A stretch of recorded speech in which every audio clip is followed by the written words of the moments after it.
Check this out. First of all, you throwing too many big words at me. Okay, now because I don't understand them, I'm gonna take them as disrespect. Watch your mouth and help me with the sale. What up, family? It's your boy Amaru, and we are in the top 30. We here. We getting ready to go. Back as always with top 100 hip hop songs of all time. As usual, subscribe to the Like 500 Takes channel if you like what's going on here. You can find me, your boy Amaru, Bite Size Breakdown, talking all things movies, bitesizebreakdown.com channel. With me, as always today, Kobe Toby podcast. One, Mr. Kobe. Mac, how you feeling, sir? Yo, what up? It's your boy Kolby Mac, and we're almost done.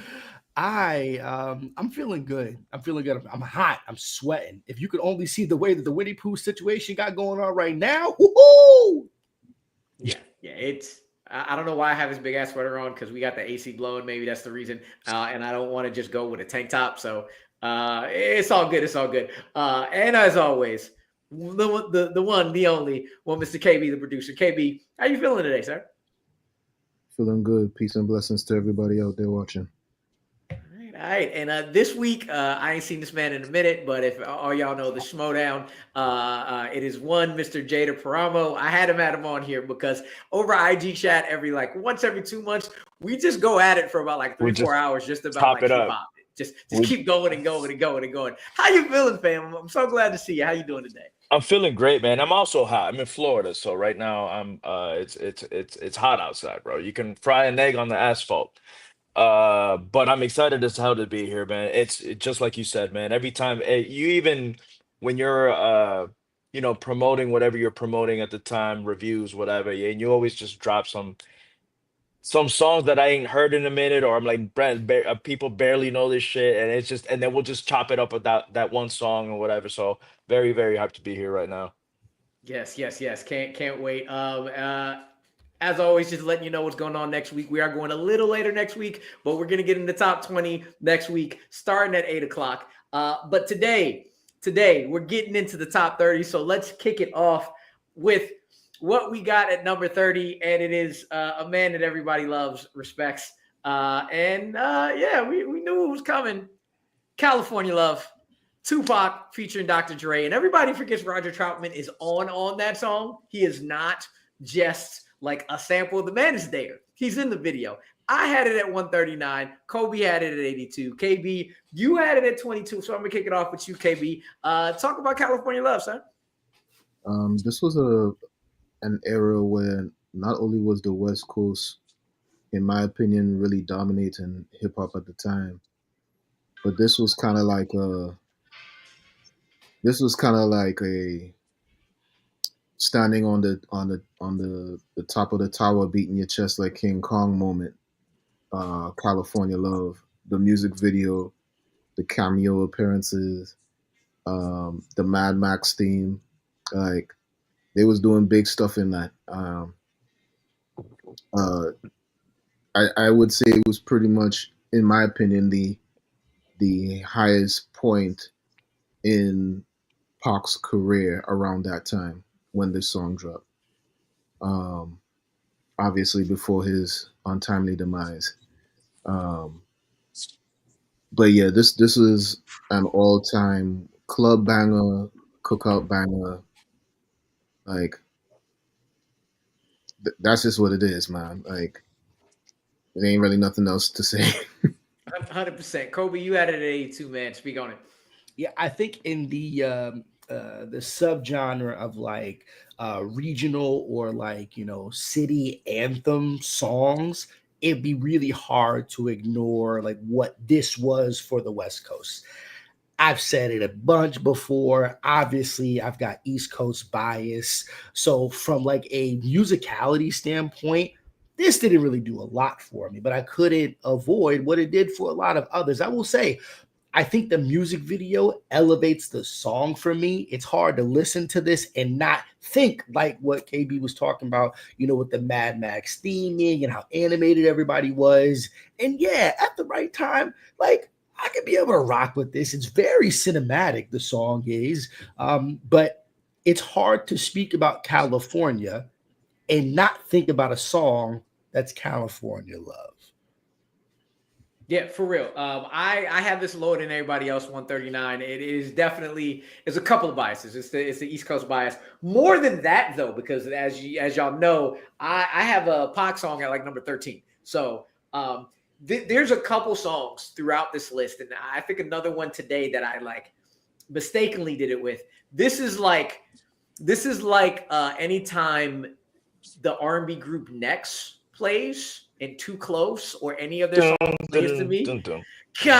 And I was living in Chicago, and it was just over and over and over and over, and it would not ever end. And like anytime their songs come on, I'm like, skip it. No, please, no, I don't want to hear this shit no more. I'm tired of this song. California Love almost got there for me. That was my only thing. And listening to it again, I was like, nah, man, you rock the hell out of this as a kid. You really tried to make sure you knew Dre's verse, knew Pac's verse, knew every city he was repping at. They were repping at the end in order. And yeah, it's wild to think, like, as a kid, I did not recognize the Mad Max theme in the video. I guess that's one of the few movie franchises back then that I did not watch. But man, there's no doubting just how massive this song was then, how massive this song is now. And I always forget if it's Pac's song or if it's Dre's song. Am I mistaken? Is this not the original? This isn't the original version, is it? Is one of the songs where like they had another version and they flipped it? Or am I thinking of something else? No, you're right. Some, No, there is a different version of California Love that it exists out there. I don't know why I always thought that this was the remix. I could be wrong, but I know there's two different versions of California Love out there. But I think when the album dropped, or because I don't know if this was on the Greatest Hits album only. I don't think he released this on an actual Pac album, if I'm not mistaken. I gotta double check, but I'm pretty sure there is another version of California Love out there. But I think when they released it, it was just this version. Yeah, and I swear, low key, I Yeah. can't remember if like I mix up no. It's not the LA bias. If there's bias, it's Bay Area bias, not LA bias. I'll tell you that right now. But I always mistake it for the Love of LA video. Like I thought he came out with another one, and there's a couple songs that go that way. But Jader, I'm gonna go to you now, man. What do you feel about California Love? You're now figuring out where the songs are placed and how you feel about where it's at. Just your love for the song or not love for the song. I don't know. In general. No, yeah, it's crazy. You're gonna see a lot of the same beats with specifically the songs that we picked on this list that you gave me. There's gonna be a lot of the same beats that you'll see from me, and I'll explain what I mean by that a little bit later. Um, with California Love, it's crazy. If we're gonna talk movies very quick. The whole Schmoedown, what you just said about Mad Max, I didn't see Mad Max also until way later. So California Love video for me was I'm like, oh, obviously I know it came out after, but I'm like, oh, that's what Pac was trying to do. When I finally saw Mad Max, I'm like, oh shit, it's just like the California Love video. But for me, California Love came first for me. Obviously, I know that isn't the case. Um, for me, this song is obviously not Pac's best by far. I wouldn't have it. I also have a little bit East Coast bias. I tend to listen to more East Coast hip hop than I do West Coast. Um, but this song is a banger. There's no denying that. Anywhere you go, it doesn't matter what time. You could be again, like they had said earlier, at a cookout. You could be anywhere in the car, just road tripping, at a club, at brunch. It don't matter. Everybody's bopping their head to this song. It's undeniably that big. Um, Crazy enough, I went to see Slaughterhouse when they were a thing. I went to a Slaughterhouse show, and every member of the group was kind of like repping where they're from. And Crooked, I could have picked any song from the West Coast, and he ended up putting California Love when he was repping Cali. Again, the name in itself is California Love. Exactly. Yeah. But this was, I feel like, again, not Pac's best song, but he probably like the way he was feeling when he was recording this was probably just like invincible, right? like on top of the world. Dre was on his shit because they was just banger after banger after banger. They were just releasing music, releasing music. Everybody was on their bullshit when they were on the recording this. Again, not my favorite Pac song, but it's just so undeniably big that has to be considered one of the greatest hip hop songs of all time. 100%. And one thing I always think about back when it came out, and how it just passed. How long did Dre say he'd been in the game at when the song came out? 20 years or 10? Because like that line just passed when I was to it right now. It's like for some reason I think he says 20, but it been in the game for 10 years. There we go. Thank you. Been in the game for 10 years making rap tunes. It was already 10 years then, and the man is still a legend now. The longevity of this man is absolutely crazy. Like we've given Pharrell his love, we've given Timbo his love, but this is the first chance we really give it to Dre. Just the brilliance of Dre is absolutely crazy. Yep. But any other final thoughts on California Love before we move on to the next one? I'm definitely gonna do some research on this other version that you're talking about. I've probably never heard of it. I don't know, but this is the first time I've heard that there was a different version. And again, it could be it's a little hazy. It could probably be some Mandela effect, but I honestly could have sworn. Yeah. I'm gonna be real with you. I could have sworn that I've heard two different versions, and it's a different beat and everything. Yeah, really? It's a whole different beat. But again, Kazam Shazam, I don't know. I could have sworn this is a real thing. Yeah, the internet is saying that there's two different versions. I just need to hear the original one because I'm not sure I've heard that one before. Yeah, it's a lot. It's a lot more low key. A lot it's very more subtle. down. A little. Yeah. It sounds like a real West Coast, like very like a lowrider type beat. It's not amped by any means. It's very chill. Yeah. All right, so we're gonna move on to number 29, going all the way to the other side of the coast. One of my favorite rappers of all time, be Nas with One Mic. I got this at number 19. Kolby had it at 195. KB at 28. And this album in general, and I'm gonna bring this up again, is a where were you when you heard this album? Point blank, period. And I think that this is outside of Illmatic. This might be Nas's best song. I think his best song is on this album, but it's a song a lot of people don't listen to called Rewind. I think it's just it is the most. I have it at like 20 something on my personal list. But One Mic, a key memory I have is when BET was still doing the top 100 videos of the year on New Year's Eve, counting down to the ball drop.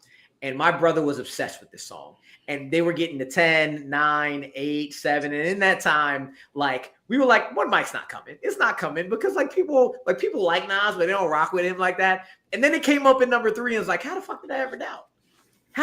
This beat, the beat, the lyrics, the buildup of this song, the structure of this song is just so damn good. And you want to tend to like think, and it's true sometimes that Nas is just nothing. It raps about nothing but knowledge. And like One Mic with this chorus is like, all I need is one mic, one beat. And it's like, oh yeah, he's like this good dude speaking about conscious rap. You listen to this song, it's all gangster shit. It is nothing but gangster shit. And what I specifically remember is the 4 bars. Jesus died at age 33. There's 33 shots from twin Glocks. There's 16 apiece. There's 32, which means one of my guns was holding 17. 27 hit your crew, 6 went into you. I was like, my God. Miracle. Dude. That was that miracle. That was just like Jesus. That was that miracle. It was, bro. Yeah. And like bullet holes through the innocent, like that first verse, relaying the the images of dudes in the street. The second verse talking about shooting up your funeral, and then the third verse just switching it up and switching up the momentum from, instead of building up to an explosion, taking that explosion and bringing it back down. I think this is Nas, and even if it's not Nas at his most lyrically dense, this is probably his best lyrical commercial. Everybody knows this song. Everybody rocks with this song single that he's ever come out with, to me. And I think it's one of his best. KB, I'm gonna go to you next year. You got it at 28. This was Nas's "Lose Yourself." All right. I like that. I like that take a lot, actually. Like, I mean, he was really, really putting, in my opinion, his lyrical prowess on it. I think it might have been overlooked by some of the average folks because of the beat. You know, by this time, people were complaining about Nas's beat choices or whatever. Mm-hmm. But I think for what he was talking about on this song, I think the beat worked well, in my opinion. That build up and aggression in each verse, I think that beat matched very well. And I just couldn't see myself putting this song any lower because of that.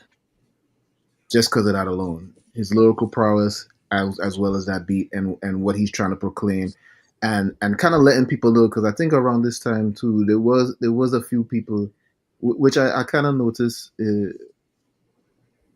I noticed that with people, right?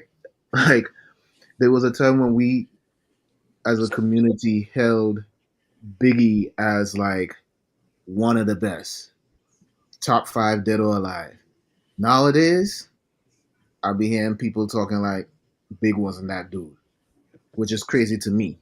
Crazy. Right? It is crazy. So I feel like this song was kind of Nas reminding people around that time who was talking crazy about him around that time that he's not the one. Not the one to play with at all when it comes to this rap thing. So yeah, one mic belongs where it belongs. Kolby, you had it real low, but I feel like I know what you're gonna say about it. But speak on it anyway, my guy. This is a math problem. This arrives with how I wanted this particular ranking to kind of be representative. This all would have been Nas, Jay, Ye, Drake, and this is right outside my top 5 of personal Nas records. And I knew that y'all would come through to be able to elevate it up. I didn't think it was going to be that high. But don't get me wrong, like now that you kind of say it, I see you Lose Yourself with Eminem, KB, and I raise you. This was Nas's Marvin Gaye, What's Going On, right? Mm-hmm. The framing of this beat, not that it's antithetical to like how Nas has done other thing in records past, but like he's constantly not rediscovering a new sound, but a sound for him. And at the early aughts, like this was something that was sitting inside of a pocket. And like you said, Rue, this is probably one of the songs where it's the most commercially accessible to everybody. Not only was this on 106, this was all over TRL, right? And I don't know if that was like studio direction, but even if it was, because we've kind of known that Nas hasn't been the greatest in some of the selection of his beats in like the second part of his career and whatnot, this was just kind of hitting because, like Bruce said, it's still stinging and biting commentary, but the packaging feels so different. It's like the inverse of a power ballad, but for rap. Yeah. Go ahead, Jader. Speak on the mic, man. All right, bro. So quick little story time as well. This was, and I know this might sound a little blasphemous, this was kind of my introduction to Nas. I was late. So I had heard Hate Me Now. I heard all the radio shit, right? But I never really dug into Nas's And the reason why I found it was because I went to go buy Blueprint, and the homie at Specs Music was like, "Nah, take Stillmatic." And I looked at him, and then he goes, "Jay-Z's done with." This is obviously right when the beef had already, it was already popped off and all that. But man, I'm glad I took the album. I ended up taking both. I'm like, if you're saying it's that good, I'm gonna take both. So I ended up taking both. And I remember I, with my hype of Blueprint, I ended up popping Stillmatic first. Because I'm like, let me see what this guy's talking about. Track 2 is Ether. You get me? And you're already Ether. We're already. I don't know if you guys discuss Ether or Ether or not, but we already Nah, know it hasn't. that It hasn't come up yet. that is one of the best diss tracks of all time to one of the greatest rappers of all time, East Coast biased, right?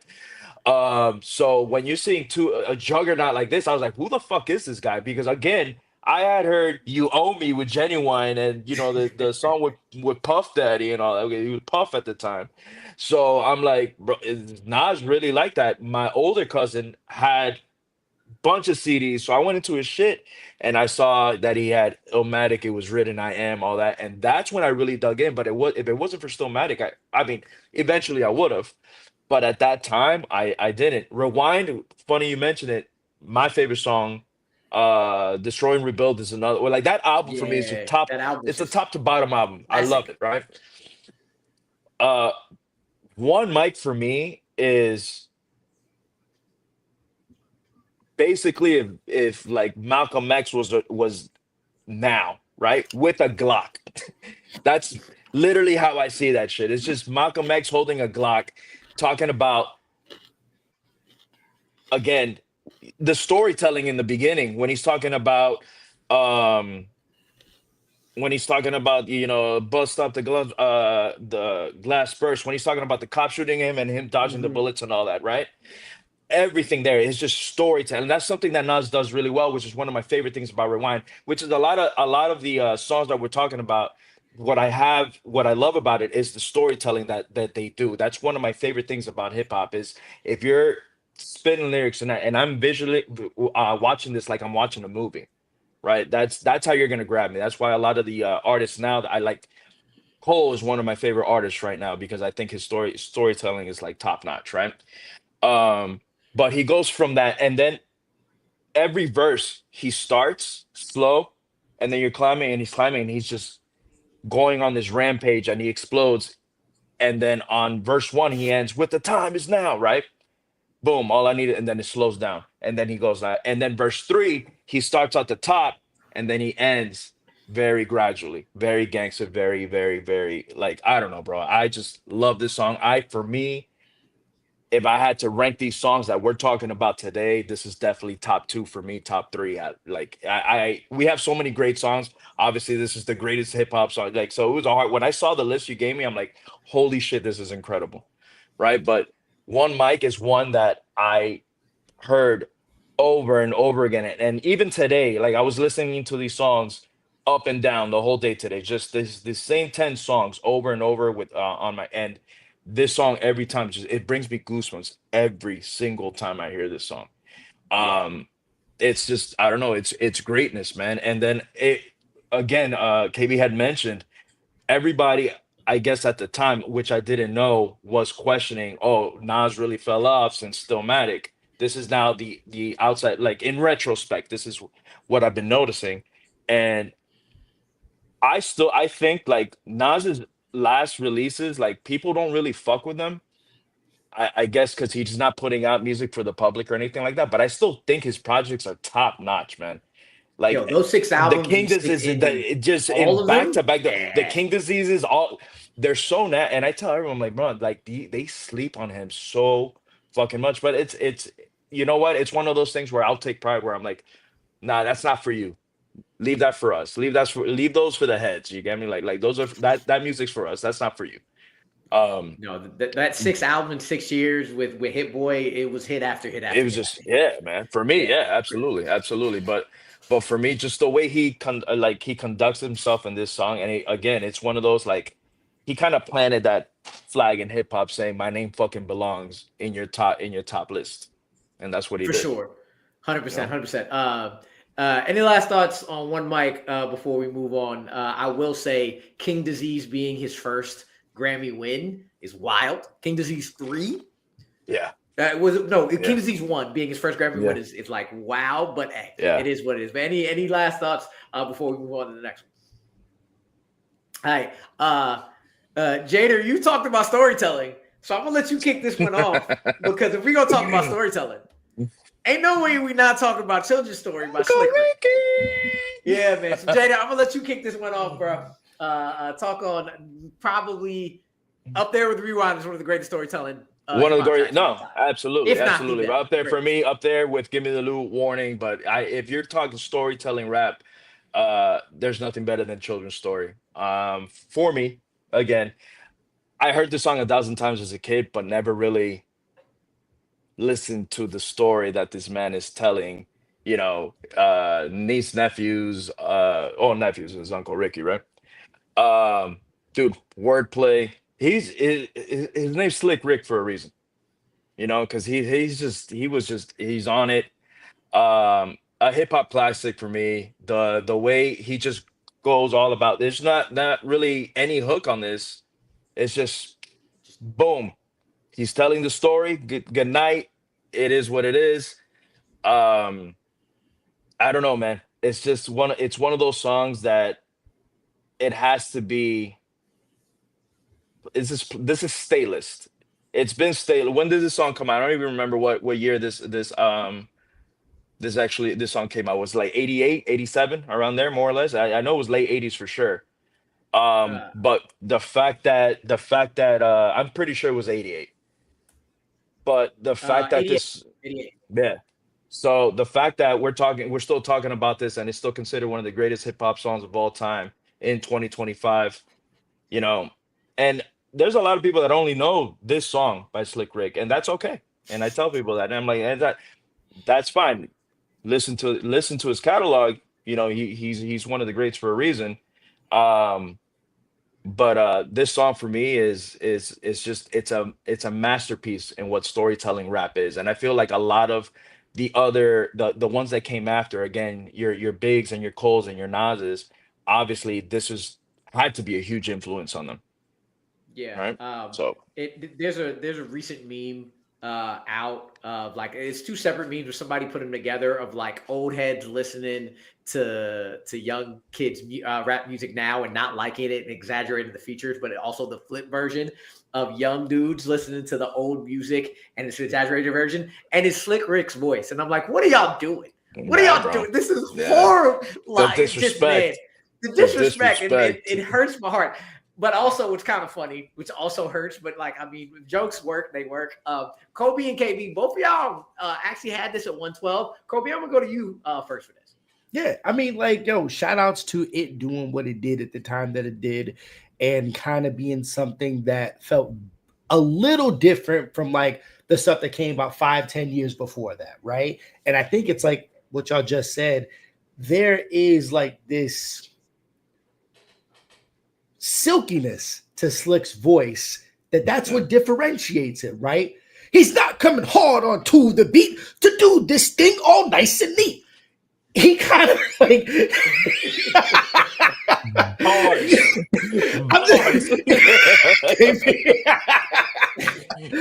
it was just a little bit different and it felt so much cooler. So like it was new school at the time and it was very animated. I think the music video obviously is super fun, right? Like obviously it's not for kids, even though this song is called The Children's Story, right? It's got two baddies inside of like a bed in the beginning of it, right? I will say like it's I'm gonna for the old head stuff, for old school, this is up there, and I think properly at 28. Yeah. KB, what about you? You also had it at 112, man. What I like about this, and Kolby kind of alluded to it a bit in the beginning, Slick Rick and those of his generation was the first, I guess, generation to kind of evolve hip hop to the next stage, right? The rhyming scheme and pattern of Slick Rick it was far removed from the original hip hop rapping style that Kolby masterfully displayed. Um, the children's story, much like this song and the message, is kind of neck and neck for me personally. Never mind the fact that it's at 112. Like this, I hold this song and the message very high and very close to my heart because of like one is more playful, the other one more serious, but they both kind of talking some serious street life shit, right? When you really sit down with children's story and you listen to what he talking about, you know, the peer pressure and bad influences and you know, running from the cops and all this other stuff. Like, yeah, he telling a story, but it's a story that a lot of people in the hood is familiar with at that time, right? A lot of people in the hood at that time, and probably to this day, know exactly who those two characters are in that story that he telling.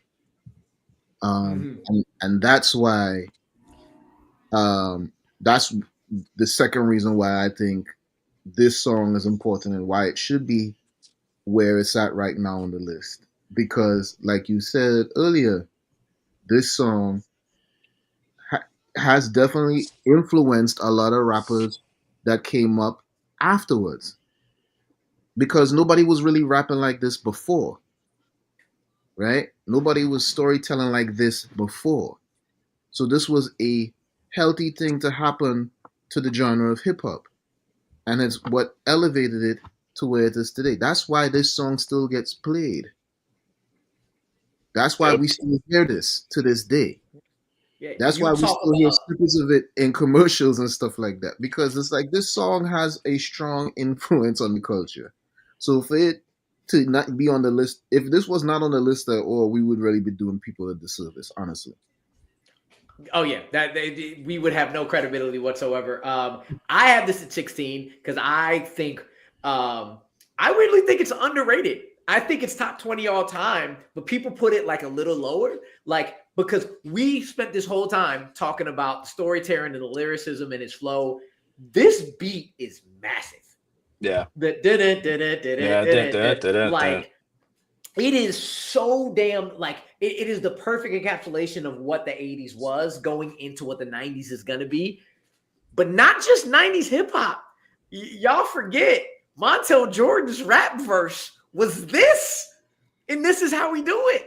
Like he used this, and like your boy we talked about Nas's album with Ye in that little COVID series he did. Cop shot the kid, cop shot the kid, cop shot the kid. It's a sample of this because it translates so sonically well. And then Kolby, I laughed when you said it's not for the children because it was the children. Because as a teacher, my very first year of teaching, I had to put my own curriculum together for English, and I put my 8th graders onto this song, and I had them learn this song to do a test about cause and effect. And I remember sitting in the dark room. I said, y'all got 30 minutes on cause and effect. I'm putting this song on repeat. You got the lyrics in front of you. Give me like 3 different things of cause and effect in this story. Go. And like 2 or 3 years later, one of my students who I kept in touch with was like, yo, you remember when you played that song for us for a test? Like, I rock with that song till this day. Like, I didn't know that song before. I know it now. This song is timeless. This song is educational. This song is like, it is like, I've never thought about that, KB. It is the more palatable version of the message. And like, thinking like, maybe he says ass once. So like, he doesn't curse because I was able to play the whole damn song. So I was going to mention that as well. The fact that they just did this without cussing. Yeah. Is like, huge. You know, I mean, a lot of hip hop back then. Rakim didn't really cuss early on either. It did not require it did not require cussing or any type of vulgarity to get your point across. It was all poetry. So you know, sometimes I kind of wish we could get back to that, but it is what it is. Yeah. But this song to me is not just one of the greatest of all time. It's one of the top 20, 25. and weirdly underrated in certain aspects. I think it's absolutely classic. Um, uh, and up there with your warnings, with all the other ones that are there. And I was so happy to hear Slick Rick jump on to the art of storytelling when Outkast put that out. With also have to talk about the furs, the eye patch, the gold chains. Like good, Yeah, I bro. just had to have like fashioned his fashion off of Slick Rick. So many people. So many people. And then also 21 Savage was not the first one to get deported to England for things he's doing. Slick Rick did it first. He did it first. All right. Anyway, we're gonna move on to the next one. And Jader, here's your job. It's starting up now. We got a tie coming in for number 27 and number 26. So what I'm gonna do is I'm gonna reveal the first one, let you talk about it first, and then we're gonna go through that. We're going to go through the second one so you can kind of think about it in your head. And then you're going to end off the tie with like speaking on the second song and then like also your choice at the end of that. So starting you off at number 27. No pressure. Yeah. We've had plenty of people doing it. It's been like the perfect way to not like just have us. So it works. Heard. Back to the West Coast and back to some Dre stuff with Straight Outta Compton by NWA. Okay. I have it at 27. Kolby had it at 163. KB had it at 44. Jader, we're going to go to you so then you can have some time to think about it when we go through both of them. All right. Speaking about old school hip hop songs that do curse a whole lot. I feel like this is where everything started blowing up with the gangster rap, right? Yes. This is one song, man, that I feel, I don't know, man, even if, especially when the movie came out, I want to say that it gave it even more. The movie, gave NWA even more flowers, because people started like seeing exactly what was going on. Well, I mean, in the point of POV of Ice Cube and Dre, right? But I remember specifically that when the whole thing was going on, because I was always a cable kid, like spoiled as hell as a kid. We always had cable. We always had MTV growing up. MTV was constantly playing, and I legitimately was scared of Eazy-E. Like I thought Eazy-E was one day just gonna rob us one day, because I honestly, this is a 5-6 year old kid that I'm like, and then, and obviously with the ever saying that these the lyrics, the whole thing with them getting in trouble with the government. My mom's, you're not allowed to listen to these guys, all this shit. Obviously, as a kid, I'm like, yeah, I'm listening. I'm trying to obey my mom. And I legitimately thought that every time, and it's just so fucked up to say out loud, and I'm sorry for cussing, but every time that I'd see anybody with shades in a Jerry curl, I automatically thought I was gonna get robbed. And this Shades is in a Miami, Jerry where curl. yeah, that's what I'm saying, man. So it sucks to say that shit, right? But then growing up, again, this was during, like, I started really like digging deep into hip hop in middle school. And this is I want to say like seventh, eighth grade. I was really into like Big and Pac, whatever was playing on the radio. Bone was probably Bone Thugs East 99. That's probably the first album I bought with my own money. Same. Exactly the same. First album I bought with my own money. Yeah, so that was the first album I got, right? And so I started obviously just digging more into it. And my cousin that I lived with always had this shit. He always had a bunch of albums. I had to thank him a lot for a lot of the albums that I had just free access to, because he would just buy everything. And then he had NWA, and I remember he gave it to me. He was like, "You got to listen to this if you really like want to like learn about hip hop. This is where this gangster rap started. This is where what influenced well, not influenced Dre, but he was in it, but like, Pac and all this." And I was like, "Oh, okay, cool." I started, and I'm like, "Isn't this the one that they got in trouble?" He's like, "Yeah, man, that's all a facade, dude. Don't worry about that. Like, it's just music. Listen to it, like, and all that." The way that Q was writing, and he did write for a long time, because even sprinkling from this to America's Most Wanted was just top tier shit, right? And I feel like he's one of the most underrated. I don't feel like a lot of people talk about Cube because they see actor Cube. I don't think they go back and really listen to everything that he released earlier. Again, hip hop heads do, but if you ask just general audiences or general like hip hop listeners, where they rank Cube, a lot of the times he's not in the top end of shit, right? And I feel like he definitely deserves to be there. But again, he's one of the few West Coast artists that I'm like, he deserves to be up there. I have most of my shit is all East Coast artists, right? But I feel like Cube is definitely one of those that came with the force, stayed with it for a long time, even when he left NWA. What happened to NWA? They just weren't the same after Straight Outta Compton. They had their shit, but 100 Miles and Running and all that was nowhere near as good as this album. This is another album that I feel like is a top to bottom album. Uh, West Coast, right?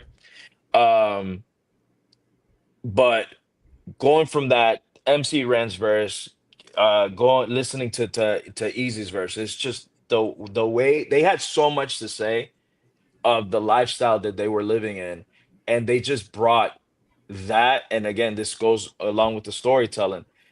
It just brings what it was living in Compton to life. You get me? So for me, like this is a top tier song as well.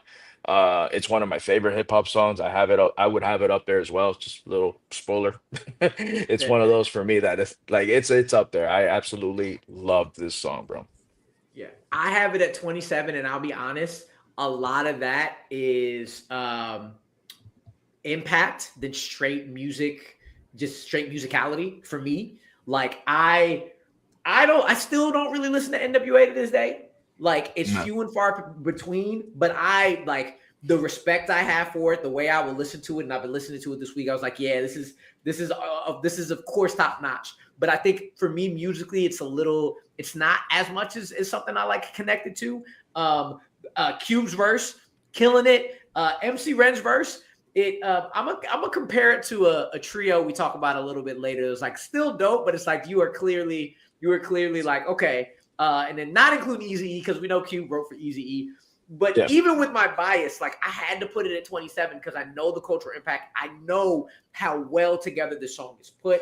I know that the sound was like back then, and it is masterfully mixed, masterfully with the Dre putting the beats together with the DJ scratches and all that. So even if it isn't completely my jam and NWA wasn't like 100% somebody I really listen to or still like go back to, I like there's no denying, and I could not have like the respect to say, yo, it Straight Outta Compton is one of the most important hip hop songs of all time.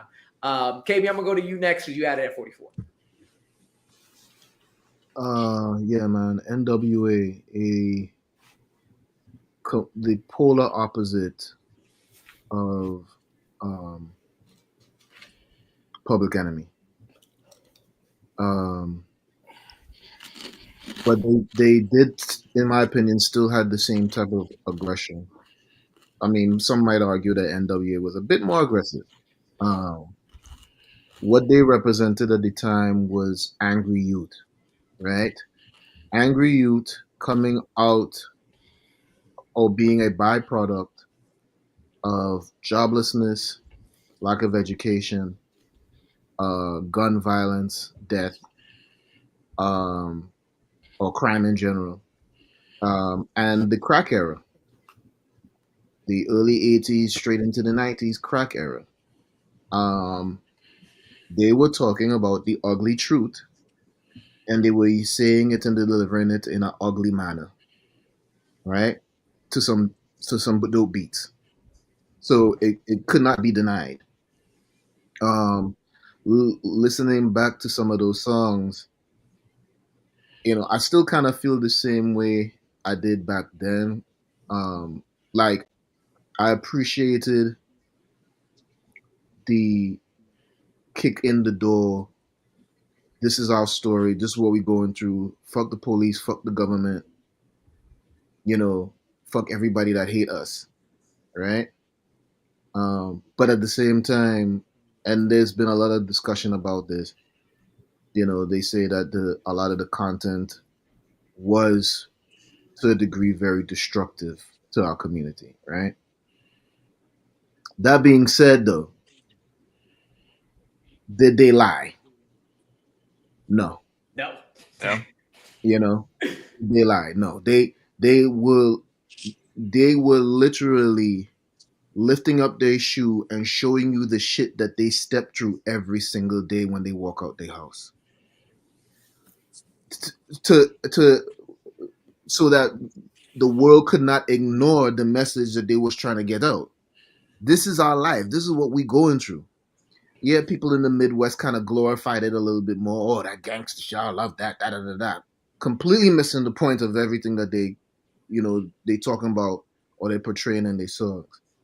And feel how you want to feel about like how they talk about women and so on and so forth. Again, they are speaking to the product, the byproduct, the result of, right? The effect of, talking about cause and effect, of the all of the shit that they was dealing with in the hood.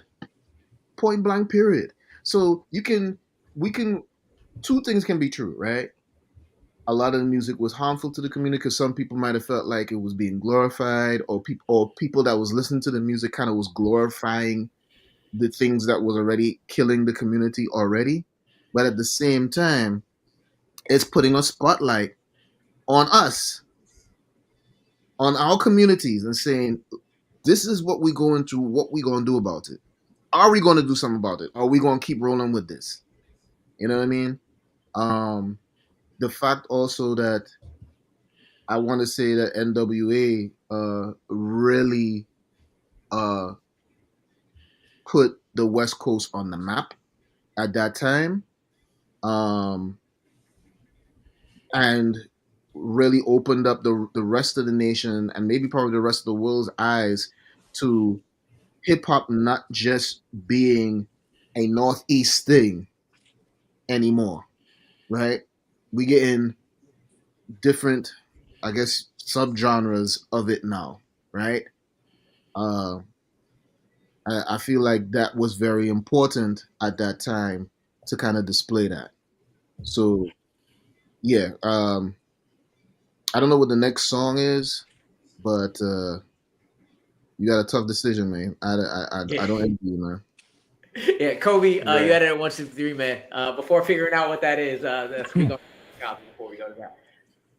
Yeah, I mean, the bias is real. I do not rock with this song in a lot of ways. The moment that I hear it, like I tune out. One, I feel like as a kid listening to this, I couldn't jive with that experience at all. As someone who was born in South Florida, raised in New York, this was nothing to what the culture of not just rap was, but also like being black in America was. I felt alien. I was like, the fuck?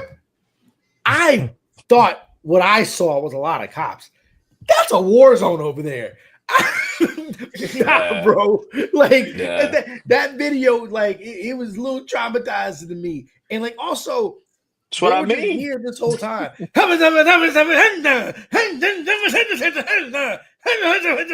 the fuck up. I'm sorry, bro. Like I can't rock with it. I'm gonna respect its gangster, but that's about it.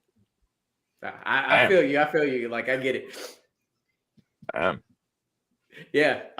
So, yo, like I feel like it's like I said, for me, like I didn't have it to that degree, but I feel the same sentiments. Where it was like, nah, just musically and what it is far from what I was removed, far I was doing, but I respect it. I definitely respect it. But yeah, you do have a tough choice, Jader. Because KB, I'm going right back to you because you brought him up.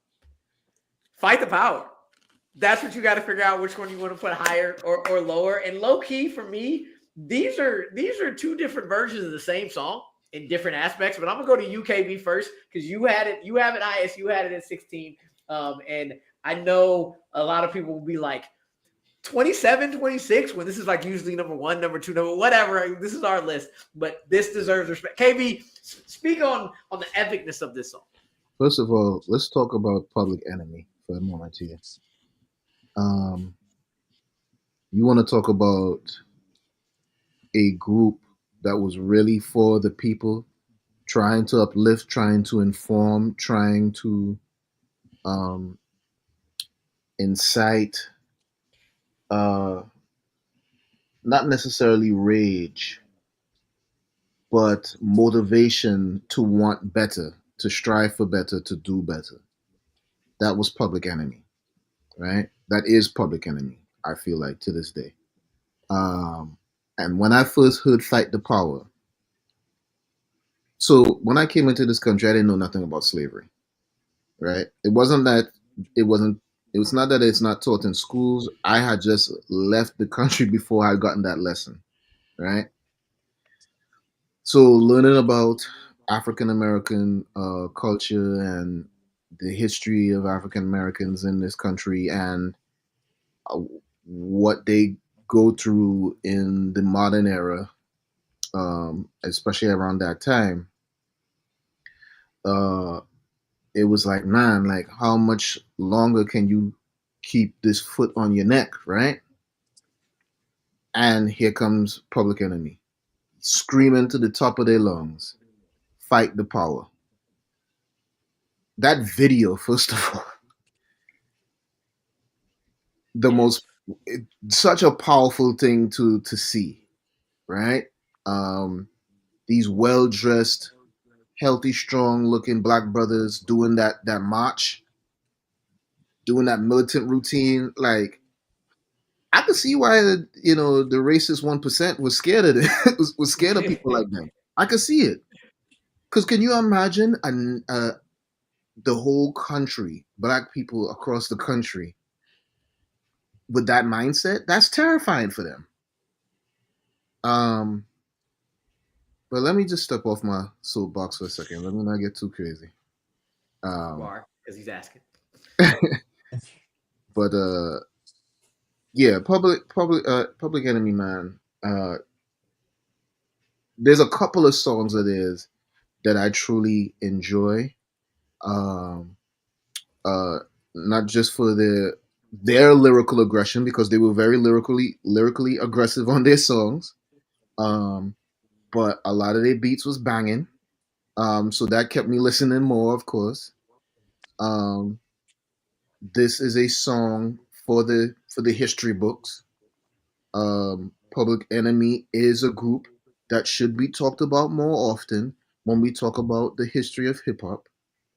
Um, and again, this is why I think, like even going back to what you were saying, Rue, about having your introducing your class to that Slick Rick song. I feel like as a society, we should definitely be highlighting people like Public Enemy to the next generation, so they understand not just the history of hip hop, but the history of this country, man. Yeah, I'm gonna say like these two songs are so similar to me in a lot of ways because similar to NWA, Public Enemy was another group that I respected but didn't listen to as much. I will say I listened to Fight the Power a lot more than I did Straight Outta Compton. Much of it because of blanking. Help me out, Schmoedown people. Why can't I think of this freaking movie? Do the right thing, brother. Do the right thing. Thank you. Sometimes my brain just goes to mush. It does. I promise you, I still play trivia. I do. Do the right thing. Like when freaking Flavor Flav go and Chuck D go 1989, and you just wait, what? What? And then it happens again with the whole Elvis was a hero to me. Elvis it was a hero to me. It didn't mean shit to me. Yeah, man. It's just it hits. Both of these songs hit hard in different ways. This beat is crazy powerful. Chuck D's voice is up there. I think it's him and Rakim that have the most powerful voices in hip hop. Like they're the ones that you hear them and you listen, you hear them and you recognize. And this song in general, and you said the video was so powerful. You also cannot just disassociate it with how powerful do the right thing was as well. Because it's a part of this, it's a part of this movie, it's a part of this soundtrack. Jader, you talking about not to talk about movies that much. We talk about movies all the time on this damn show anyway. Yeah. Okay, good. We're good then. So this is who you're talking to, but with us on it. But this song also, like, I think there was a point in time also, KB, where people, especially now, were like, oh, Public Enemy, the one with like the what? Yes, he did. The one with the crazy dude Flavor Flav, and it like tries to bring him down. No, this song, Flavor of Love. Yeah, that's why everybody goes. Exactly. This song shows why why Flavor and Chuck D were so well together. The ultimate frontman, hype man, but also rapper duo. Completely different styles, but meshing perfectly. I like this song has always been powerful. And just straight up is I like never wrong putting this as the number one song of all time, let alone or two song of all time, let alone hip hop. But again, just because of the listen stuff, because of how much I actually listen to it compared to other things, I have it. I was like, there's no way I'm not putting it in the top 20. And I put it in 20. Kolby, I'm going to you, man, before Jader will talk on it, has to make his decision. Don't mistake my lack of reverence as disrespect. This song just wasn't for me. I'm glad it made it into my 200, and I figured that it would be elevated off of that. This song was for you, brother. It is. But at the time when it came out, the only power I was fighting was my bedtime, right? Like that was it. I was fighting with the Power Rangers. That was it. It was me against Rita Repulsa. Like that was it. I wasn't on the that putties. type of The putties going at you. Yeah, fuck them putties. Fuck Lord Zed. Power glove. Like, that's the power that I'm fighting. I'm fighting the evils of the universe, right? On the instruction of Zordon, son. It just caught me at a wrong time, but I give it up. I think what I'll do is I'll circle back to it to like grow more of an affinity for it. You know what I'm saying? But shout outs to it. Y'all did a great job on it. And I'm not gonna blame you because again, like I also did not listen to the song much until this week when I like had to put it on the playlist. So I feel both of y'all on that. Jader, I'll let you speak on Fight the Power first, and then whenever you want to say, hey, this is what I'm gonna put at 27, this is what I'm gonna put on 26, let us know. Y'all gotta know kind of immediately where I'm gonna go. But I also didn't really grow up listening to Public Enemy. I heard Straight Outta Compton, I want to say 500 more times than I've heard this song, right? But I started really like I have this on one of my hip hop playlists. I have it on probably like 4 because I have different ones, but I do have it this specific song multiple times. But just like Kolby said, I might circle back because I kind of like the knowledge that y'all just dropped on Public Enemy, especially KB, where I'm like, maybe I do got to go back and listen to them because there's a lot of artists from the 80s that I kind of like. Besides like the big ones, there's some that I've missed. You get me? But this song at the time, even now when I was hearing it, I'm like, Brent, when I was hearing it today, I think I've heard it today like I don't know, like 20 times, probably more. It was just on loop throughout my ear the whole day today. But as I was hearing it more and more and more, I was like, man, I really fuck with this song. This song, they're saying something. And then until you said it, Rue, you were like, oh, this is like the same song, but just said like expressed a little differently from Straight Outta Compton to Fight the Power. I'm like, holy shit, yeah, it's exactly what this is. It's like the East Coast, West Coast version of the same fucking song. But yeah, I honestly didn't grow up listening to Public Enemy. I know exactly who Chuck D is. I know who Flavor Flav was, but it's because I know they were in Public Enemy. Besides listening to Fight the Power, 911's a Joke, Burn Hollywood Burn. Like there's some songs on there, and I think they're all from the same album. Those are the songs that I kind of like listen to, but I can't say that I've been a Public Enemy fan. I'd be completely fucking lying to you if that was the case. But might have to circle back. When you send me the list, I almost wrote to you. I'm like, there's one song in here that I just don't really listen to, but I'm like, you know what? It is what it is. I'm just gonna keep playing it, and then it ended up working because I was like, this how sounds the really. ranking's gonna go now. Yeah, I feel like I got it, but like I'm gonna let you. I'm My gonna let bad, you bro. reveal it. I'm gonna let you reveal it anyway. Yeah, no, bro. I have to go Straight Outta Compton, bro. I'm sorry, bro. Hey, I'm man, sorry. when you get to the best of the best, it is what it is. And again, this is why, like, when I came up with this, I was like, if you have a tie, how do we do this? Let the guests do it because it's different guests every week, so it's not us three. And I love it. I love it. So we got at number 27, Fight the Power. Shout out to Chuck D being one of the number 1 New York Knicks fans. And he's just, as much as I see him on Twitter repping for the Knicks, always makes me feel great. And number 26 is Spike Lee too. Yeah, Spike Lee too. We're talking with Straight Outta Compton at number 26. And Jader, I'm sorry, bro, your job's not done. And it actually is getting a little harder because after the 2-way tie, we have a 3-way tie. So we got 3 more for you to kind of go through and listen to. So we still got to figure out 25, 24, and 23 now. Same deal. I'm going to go to you first, and we're going to wait till all the way to the end for you to reveal 25, 24, and 23.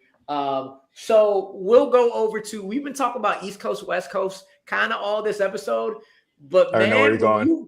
when you go down south to some of the greatest hip-hop songs down there ever, it's pretty classic, man.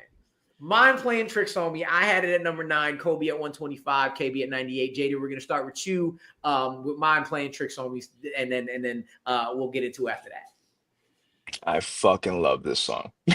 I'm gonna tell you right now. This is it's a masterpiece for me.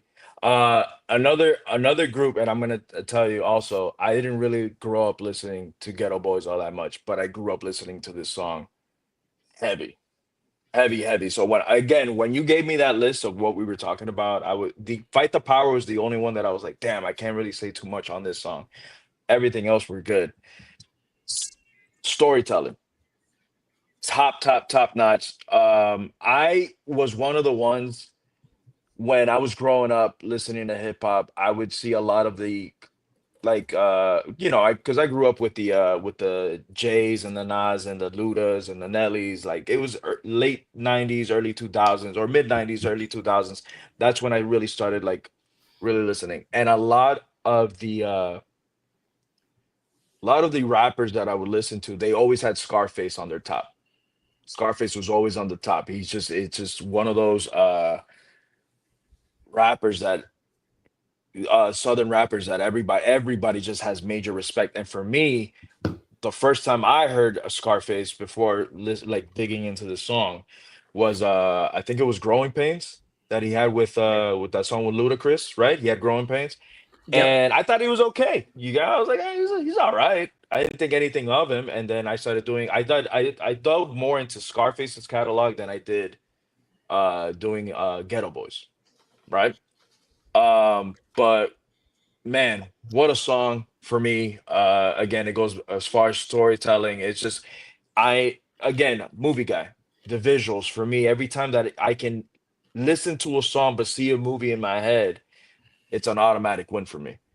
This is for me that this is just like it's a tight it's a lengthy song because you have how many verses? You have 3 verses. you have three Face, verses. No, but you're you have 3 and a Bushwick. half. Yeah, Bush. 3 and a half. Yeah, 3 Bushwick. and a half. Yeah. Scarface Bushwick does Bill at 2. the end. Yeah. Scarface, Willie D. This to say, yeah. Bushwick. So lengthy song, but it's just from the beginning to end when they're telling the Halloween story, what they're gonna do, how they're gonna rock, all that. Like it's just watching a movie in my head. So for me, this is one of the greats. I absolutely love this freaking. I'm just scared to see what the tiebreaker is now because there's other songs on this list where I have to put it. So the pressure's on me. But absolutely, like if you're talking about Southern rap, this is one of the goated songs that has ever come out of the South. Yeah, this might be one of the first instances of a song or songs outside of the 2 main coasts that got me into that, because when I listened to the song, it reminds me of my dad, because my dad had this on repeat. Like he's grown out of hip hop a lot, but this is one song he will continuously be like, you better turn that shit up. Like I have this at number 9, top 10. You said it. It's masterful. The storytelling, the slow down beat, the talk of paranoia and mental illness for Black men. I think Scarface is one of the most underrated rappers ever, because you said like a lot of people put him in their top 10, but it's usually the hip hop heads. It's not like mainstream people like, who's Scarface? And you're like, yeah, who's Scarface? You need to learn who Scarface is. But I always got to go to Bushwick. Rest in peace to Bushwick. Learning that like then he disappeared and my boys disappeared too. Damn, it wasn't even close to Halloween. And like as a kid listening to that, I was just like, whoa, okay, yeah. Man. The fact that like, yo, he leaned into the fact that he was a little person and all that, and like the the front of We Can't Be Stopped is when he got his hospital photo of when he got shot in the eye. It's just like out there. And this is the one I was talking about where I like Willie D, but Willie D reminded me of like what MC Run did in Straight Outta Compton. He's the verse that's like, it's good, but it like kind of, when you got Bushwick and you got Scarface next to you. You have Scarface twice, by the way. Twice. Yeah. And I every time I hear it, I'm like, man, Willie D, I love you, but you could have stepped up a little more on this song, just a little, but it's still dope. It's still like 3 Black Crazy and Crippled Senior Citizens, and the way he delivers that is dope. Like I said, I have had this in my top 10 hip hop songs of all time for a long time. And honestly, when it came out, like it transcended region, because I did not know they were from Houston for forever. For a very, very long time. I thought they were from Atlanta for a long time. Yeah. But like, yeah, Scarface is one of the best to ever do it. Ghetto Boys is one of the best to ever do it. I'm gonna put my face on to get my my charger. KB, I'm gonna move to you and Kobe. You can go after that. I should be back though pretty soon. I don't remember if I knew at that time where the Ghetto Boys hailed from. Yeah, I'm not sure if I knew at that time, but I did find out eventually. On this song, obviously, Scarface, his verses stuck out a lot. And of course, for me, Bushwick, as Wu said, R.P. Bushwick Bill's verse stuck out to me as well. It wasn't too long afterwards that I started really paying attention to any features with Scarface on it, and I'll be damned if anybody tell me Scarface never delivered. Like that it's I can't take you seriously as a as a hip hop lover if those words come out your mouth when it comes to Scarface. Scarface is a great storyteller. I would dare say that he might have even influenced a lot of the Southern rap, especially the ones who we consider great storytellers and poets, like Andre 3000. You know what I'm saying? Like, I will go so far as to say yes, he influenced people like him to be where they at now. Now, as far as the Ghetto Boys catalog overall, not too much there to really talk about for me. But when it comes to this particular song, I don't care where it is played. I'm going to stop and listen to the whole thing. Mm-hmm. And that's how powerful that song is. 100%. Kobe, you had this at 125, sir. Yo, it feels like it kind of like is a combination of the storytelling that we got with Slick Rick's children's story, but like with the kind of like edge. Like this when I thought this was from the West Coast, right? The sound sounds like that. When I think of like Southern music, I don't think of this. I think of 504 Boys. I think of I'm thinking of the Big Timers. I'm thinking of Trick Daddy. Like that's the South sound. So I don't kind of equate it towards that. It's also obviously years before that, right?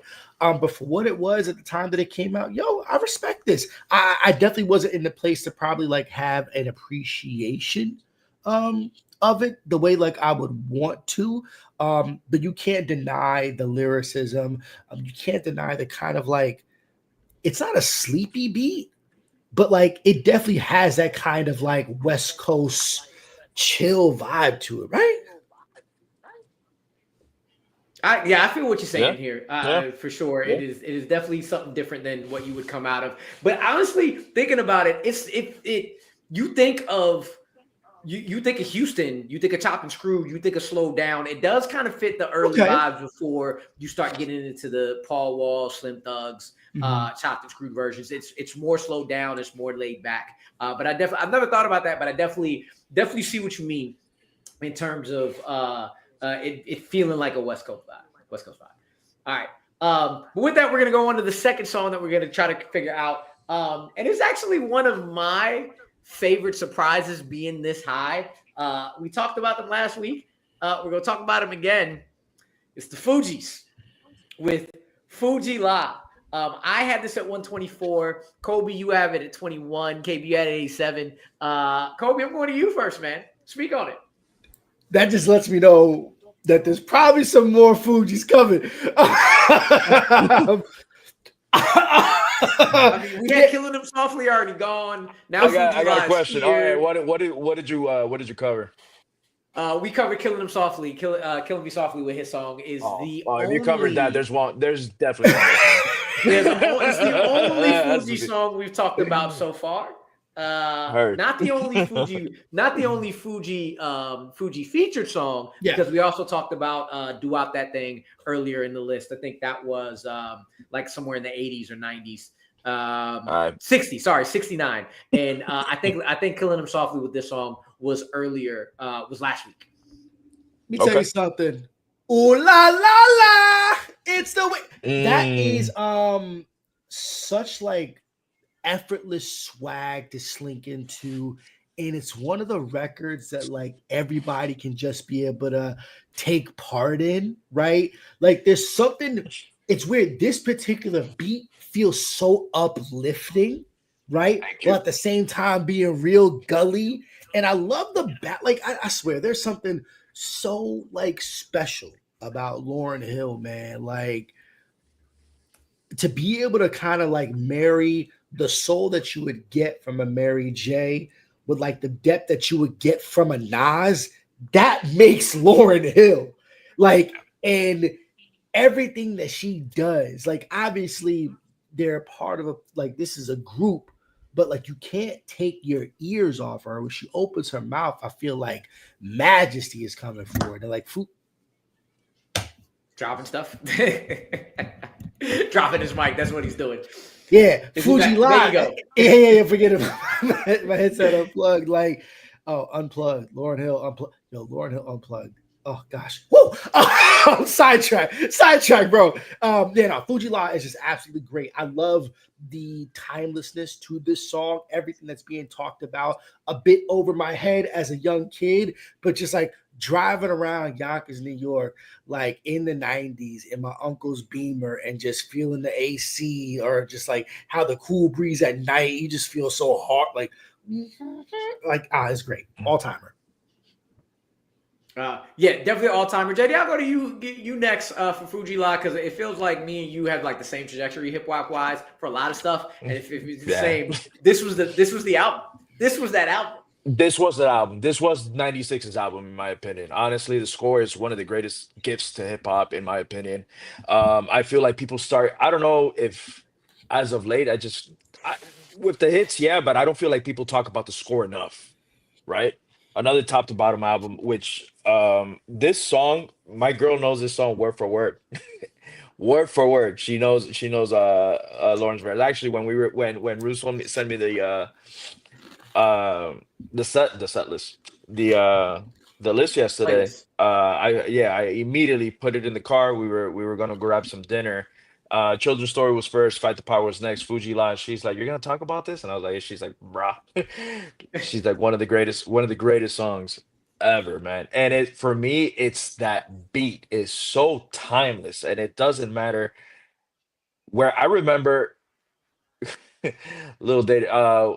It's funny because one of my boys, he passed away, but we were celebrating. I think it was like his 12th, 13th birthday or whatever, and his parents rented him a limo to take us around Miami. Right, we were born and raised in Miami. We were just, mind you, we were going to the arcade. Right, we were little kids, but the album that he brought with him to listen in the limo was the score. And that memory will forever stay in my head, that's what we were bumping in the limousine going to an arcade, right? But the beat is just, and I know we're gonna talk about a little bit more boom bap beat in a little bit, but that boom bap for me is just like for me as a hip hop head, what I love in a hip hop beat is exactly that. And it doesn't matter what time of day it is, where you're at. You play this song, you automatically get that head nod. Everybody is jamming the fuck out with this song.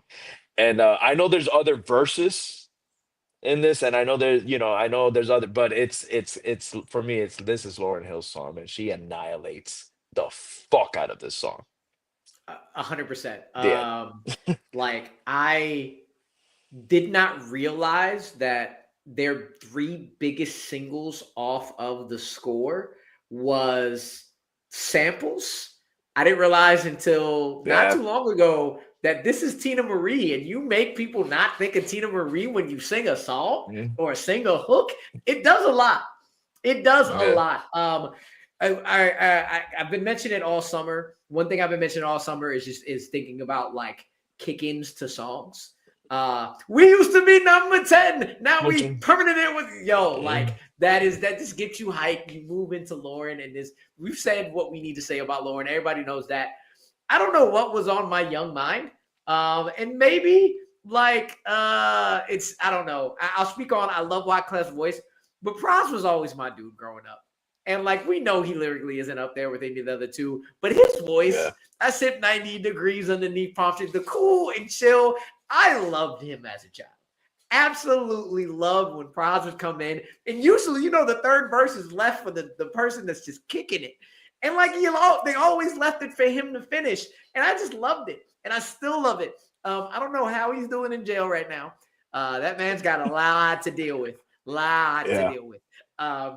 But like I love like for the Fugees are even better for me because I think Wyclef has always been great. He is a brilliant producer. Lauren is top MC ever.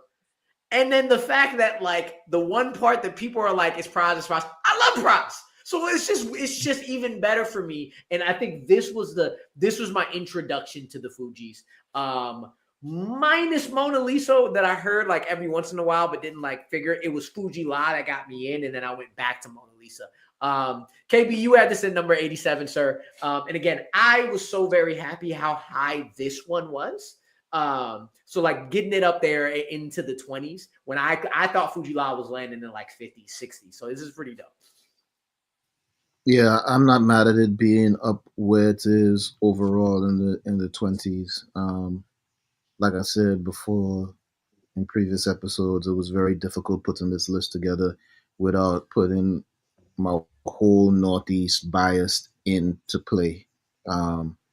Because again, I wanted to be fair in as far as like not just music that influenced me, but music that influenced the culture, so on and so forth. So, I mean, although I have it at 87, I think now thinking about it, I would try and bump it up to if I couldn't get it in the 20s, I would definitely expect to see it in the 30s for sure.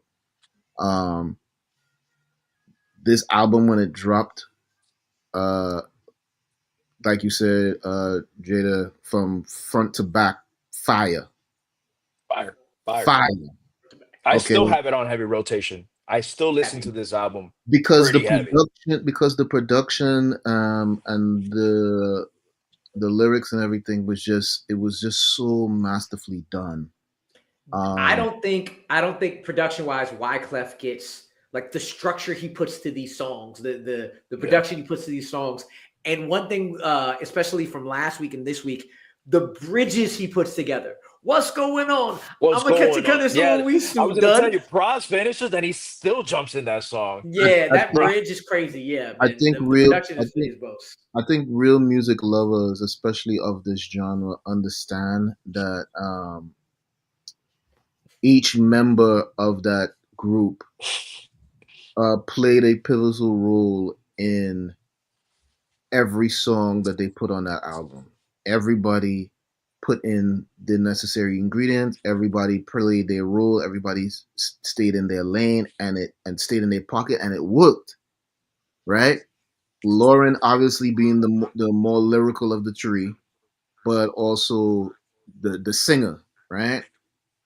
Her singing Fuji La to that echoey, you know, weed smoked filled forest. uh, you know, just hearing that first thing in the morning, I remember when I was an avid weed smoker, hearing that song first thing in the morning, it was just like, man, like Yeah. it's what a great song to wake up to, man. Fugees represented an era, dare I say, where backpack rap was starting to get cool again. Um, because at that time people were still kind of, and I mean, still to this day, I guess, is either we partying or we gangster, right?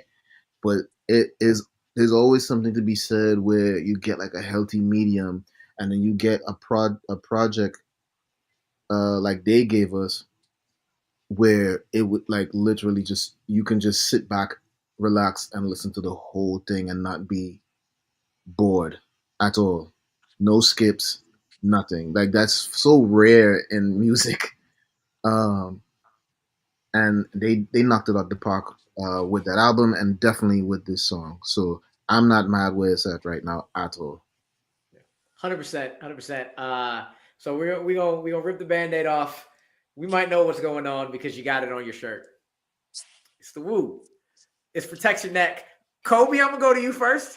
You got No it at bias. 197. 197. Go ahead and speak on the Woo again. Are you muted or is it the mic? There it is. Yeah. So I it was math. I'm blaming it on math once again because it could be a lot. I think for where this song was and what it meant to me, there was just other stuff that kind of stuck out more, like what I did, like in regards to like my group rankings of like rap groups. And math wore out. Song is fire. Like I can't have like no single complaint on it. Like I don't think it's one of those, like it's not Cream, right? It's so like it didn't have to be, right? But like it's good. Yeah. So like we talked about Triumph already, right? Okay. But I hear Protection Neck and I'm like, cool, man. You know what I gotta hear, man. Again, yeah, that Wu-Tang, man, again and again. That intro to the kung fu. I honestly, I might be excited for Triumph, but I think this is my favorite RZA. And the thing about Protect Your Neck, and the thing about Wu-Tang in general, that we'll see if we see another one. Probably should. The thing about Wu-Tang is this is one of the groups that I only knew their massive stuff when I was younger. And is when I started to get into high school, I started to run it back. And I started to go back to their other stuff. And this is a song I would be playing loudly in my boombox in my neighborhood while I'm shooting hoops, practicing on my own. So the whole neighborhood can hear the song. One, because what I love, and I've never found out, but I don't care because I love how they do it. I never knew whether or not RZA on purpose cuts out all of the curse words except the N-word in this, if that's the real version or if there's an unedited version. But I listen to that unedited version all the time because I love musically how that works. There's definitely an uncensored It's called the bloody version. Yeah. It's called the bloody version. Yeah. But cool. But what you saying there, Rue, it's very, very true. A lot of the Wu-Tang, especially off of that album, their edited songs, even with Old Dirty stuff, a lot of the edited stuff was just more fun for some reason. Like it worked more than hearing the edited than the unedited actual version. Yeah. He put those Batman onomatopoeia sounds into the edited versions and just like, so like right now I'm listening to it and come on, baby, come on, baby. And you just ready for ODB. I have Triumph higher. I think Triumph is just masterful, but the fun and the just hit it one after the other, after the other, after the other is just so good.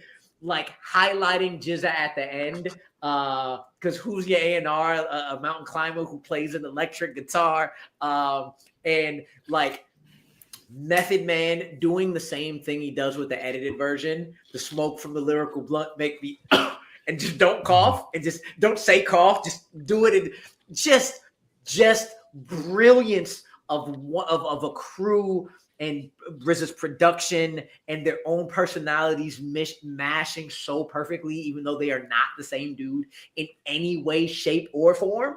Like it's this song is musically, lyrically, personality-wise. I think of Wu-Tang. I usually think of this, and Wu-Tang Clan ain't nothing to fuck with, but this is usually the one that like they have quote unquote better songs, but this is it. This is the song Wu-Tang for me, even though it's not my highest rank. It's the one. What am I hearing? What are you playing? Oh, I want to hear that Wu-Tang again and again. KB, you had us at number 12. Go ahead, man. You better check your neck. As I cover your face. Yeah. You better check your neck. Who don't know the meaning of dope? When he's looking for a suit and tie, right? That's cleaning a bar of soap. But I'm the dirtiest thing in sight. Matter of fact, bring out the girls and let's have a mud fight? Come on, man. Come on. Come on, man. It's Wu-Tang, yeah. That's all I got to say. Hey, man. It's all you need to say. That song was so fucking aggressive. It was a perfect intro song for that group, right? A lot of people really didn't understand. Shit, I didn't even understand how so many people, so many personalities, so many egos can coexist on arguably probably one of the best hip hop albums of all time. Protect Your Neck was the perfect introduction to let everybody in the industry know that the Wu's coming. The Wu's coming. There is another borough that y'all don't be recognizing. Y'all been disrespecting for a long time, and we gonna let you know we not to be fucked with. And the Wu-Tang did it with Protect Your Neck for sure. Tell me if I'm wrong, Jader. But I'm just gonna do this now because like we kind of already know that at 23 is Protect Your Neck. 100%. So just to keep that there. Go ahead. I'm just gonna let you know. All right, I'm just gonna let you know that yes, 100%. Which I was afraid that this was gonna be other songs because the 3 songs that we talked about, I really do fucking love. Right? Protect Your Neck for me is the Wu-Tang song. I know there are, just like you said, Ru. I know there are better songs, but when I think about Wu-Tang, everybody tends to go to Cream because this is a more popular song. Even Triumph, and Triumph is my number 2. Cream is actually like 4 or 5. I have other songs that I have above that song. But for me, just the fun that they were having, the different egos, different personalities, the different rap styles, right? Everyone was just rapping different on this song. Crazy enough, for me, he went ahead and quoted Old Dirty, but for me, Inspect Deck's verse, top to bottom, same thing with Triumph. Like he starts this shit off, well, Dirty in Triumph, but the way that Inspector Deck on both songs just comes in and fucking like annihilates. But I love everybody's different just flow. It looks like they were just having a fucking good time. I feel like RZA gets a lot of shit because of the way he raps on a beat and all that. But this song for me, every time I hear Wu-Tang, it's immediately and it's a thing that me and my girl tend to joke about all the time when we're like getting at each other's like necks and all that, but we're like, yo, protect your neck, bro. Like we're always talking shit to each other, and this is one of the jokes that we have. But with that being said, I think that 36 Chambers is probably top 3, top 5. It's up there with the greatest hip hop albums of all time. It's just an album that I can rock over and over and over again. I don't get bored of it. It's another top to bottom for me. I don't think there's a single bad. I know there's like expanded versions of it. I'm talking about the one that came out in 93. I think it had 12 songs. I think it ends with the 7th chamber. That for me is the epitome of like perfect. Mind you, there's a lot of perfect hip hop albums, but this is one that is definitely in the top 5 for me. It will never get knocked down. I absolutely adore. And I got, funny enough, both artists that we just talked about, I just saw Nas and Wu-Tang. I went to that Wu-Tang and Nas concert, and that shit was dope. And I saw Lauryn Hill with Nas at the Hillmatic tour, and that shit was off the chain too. That was one of the dopest, and she was on time, so it was amazing. She actually There we showed up on go. stage. That's a It was great. beautiful thing. Funny enough, man, Hannibal Buress opened the show. It was just doing like stand-up comedy. And he goes, I know what y'all thinking. This is Miami. And he's like, just letting you know, she's back there. We checked. She's coming out on time, bro. Everybody started bursting out because we were like, holy shit, bro. But yeah, man, like it's safe to say Protect Your Neck for me is what embodies what Wu-Tang is. I know they have better songs or more popular songs or whatever, but when you think like this was like the perfect song for them to release, to be like, this is the future of hip hop, or this is what hip hop is now. So yeah, man. Yeah. Most All right, definitely. So we know. I saw his shirt. I was like, all right, well, I know what's winning that one. Yeah. But we still have to figure out 25 and 24. We got Mind Playing Tricks on Me, and we got Fuji La. So which one are you gonna put Oh where? my God, bro. Both are It's great. just Both so are in the hard. top 25. Yeah. But gotta I'm make a about to flip decision. a coin. I'm about to flip a coin. All right. No. All right. So I'm just gonna go more relatable, so I'm gonna go Protect Your Neck, Fuji La, and Mind's Playing Tricks on Me, because it's one of those. I think Ghetto Boys is Mind Playing Tricks on Me is one of the best hip hop songs ever made, but I tend to listen more to the Fugees than I did Ghetto. This is the one song that I really listen to Ghetto Boys versus listen to the whole album from the score. So pretty much, but again, I think all near perfect songs. Yeah, so absolutely brilliant. Absolutely brilliant. Yeah, we weren't going to flip a coin. Bar, I'm just going to say it for you now. I know you love the song. I'm just going to spoil it. I'm sorry. The Art of Chess Bouncing. It's amazing. It didn't make our list, man. I'm sorry. Okay, so remember I told, so for me it's Protect Your Neck, Triumph, the Mystery of Chess Boxing. Not Art of Chess Bouncing, Mystery of Chess Bouncing. Yeah, KB, Yeah. we didn't get it on there. It didn't make the list. Yeah. It was terrible. Crazy. Cancel the crazy, show. crazy. But it's all good. Going from that, I'll let you know, Jader. No more ties. We got a 22 and a 21 straight up. Thank God. I will say the difference between. Oh no, this one I was gonna say we usually have a really, really close difference between like the rankings, like by 0.33 or 0.66. Weirdly, from 23 to 22 it was like 7 points away, but 22 and 21 again are 0.33 away. But we'll start with 22, which is for me again another song that I was surprised and happy how high we ended up putting it. And I mentioned the song earlier in the summer about like one of the quintessential pivotal like voices in a chorus. And y'all might laugh, but Gangsta's Paradise is fucking dope. It is fucking dope. Kolby, you have it at 27. I'm going to kick it off with you, sir. Go on ahead.